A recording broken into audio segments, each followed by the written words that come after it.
কিরে কাল্লু, আজকের দিকে দিনের আলো কম, রাস্তায় তো দেখি না। তুই কি দিনের আলো বাড়াই দেস নাই? আরে বস, দিনের বেলা আমি কেমনে বাড়ামো? ওই তো আজকে আপনি 20 টাকা এলেছেন, এর লিগে আলে উল্টা পাল্টা দেখতেছেন। আচ্ছা যাই হোক, সামনে আগায় চল। আরে বস, কেমনে সামনে দাঁড়িয়ে যাবেন? আপনি তো রাস্তায় দেখেন না।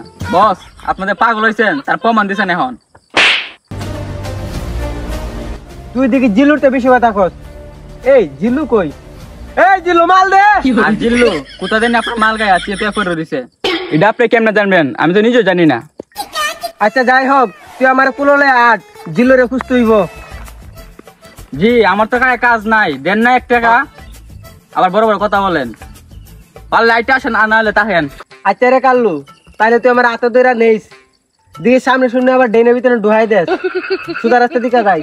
জি, এবার তো লাইনে আছেন, সুজা হাঁটেন।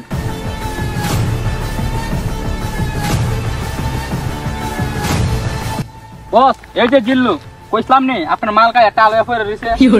এরা তোমার সাহস, আমার সামনে আমার মাল খাইছি তো পয়রা রইছে, আবার মারি মাঝে ঘুরা ঘুরে খাইতেছে। এরা জানে আমি কিতা করতাম। এই কাল্লু মাল দে। বস, আমি তো কাল্লু, আমার কাছে তো মাল থাকে না, মাল থাকে তো জিল্লুর কাছে। ও, এটা তুই ঠিক কথাই কইছো। কিরে দোষ শরীরটা ভালো নিন তো ঘর। আরে বেটা, বসের মাল কই? বর্তমানে আমি কই ওই কাল্লু, আজকে থেকে জিল্লুর দায়িত্ব তোর। আমার যা সব মাল লাগবো আজকে থেকে তুই দিবি, সরাই তুই জিল্লুর কাছ থেকে। আর তোমার আমি পিছন মারমু, মাল কাছে আমার তালস তুই, আমি ওই না। জি বস। আচ্ছা যাই হোক, আজকে জিল্লু মাল খাওয়াতে আজকে আমি বড় একটা অফিস হইতে পারলাম।